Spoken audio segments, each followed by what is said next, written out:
There's a report suggesting that Mr. Putin is so anxious, or one of Mr. Putin's doppelgangers is so anxious, that there are, I think the word is hysterical counterattacks, with insufficient munitions, depleting the stocks and the morale of the people, particularly fighting around Bakhmut.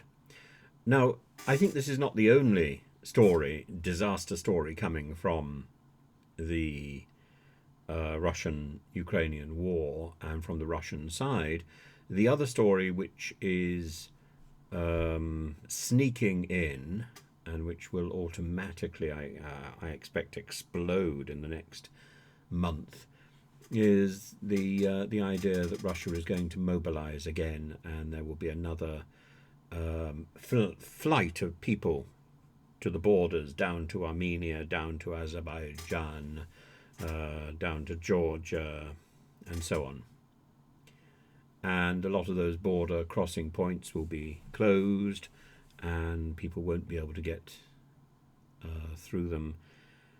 And a lot of people will be trying to get out to Turkey.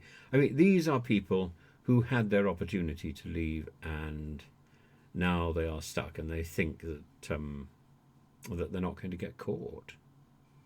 I'm afraid they're wrong, and they will get caught in the next mobilization, and it will be horrific.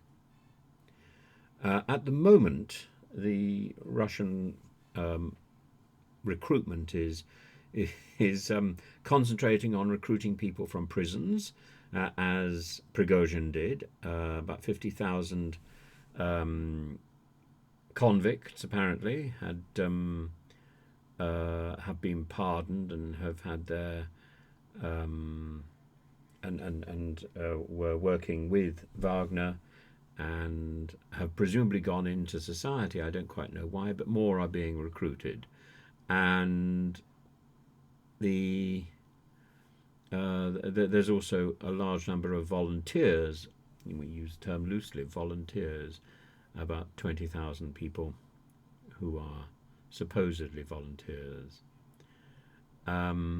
The first wave of militarization began on September the 21st, 2022, which called up 300,000 people, and more than 65 new territorial regiments were formed from about 150,000 draftees, most of whom have now been sent to the front. But Putin still hasn't issued a decree to end mobilization, which means that campaign for mobilization is technically still ongoing and can be reignited at any point, and I suspect will be. Russia at the moment wants volunteer forces to fight the war. They plan to hire another 420,000 fighters by the end of this year, and have already apparently recruited 300,000 over this particular year. These figures may be inflated. Who knows? It's very difficult to establish what the truth is when it comes to anything that is being put out by the Kremlin. So far in the earlier part of the year, that attempt to get volunteers was incredibly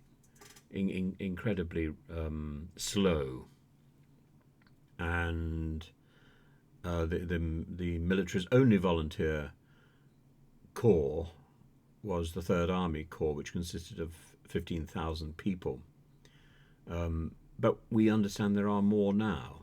So how were people persuaded to volunteer? That's an interesting question. The Wagner Group, that independent force, suffered about 50,000 fatalities, and the number of dead is assumed to be significant, and Putin has ordered forms to be printed, which will be given to the families of the dead, and 250,000 is what is being cited as the as the figure being printed for these documents, for these certificates of people who have died in defence of their state. So I think we're likely to hear more stories as this war trickles on. Is it going Russia's way? Well, Russia's a big country, and the problem with Russia is a little bit like the problem with King Pyrrhus fighting the Romans. It may be a victory, but in the end, the Romans still had more troops, hence Pyrrhic victory. And whatever successes Ukraine has, Ukraine is the smaller nation with the smaller resources.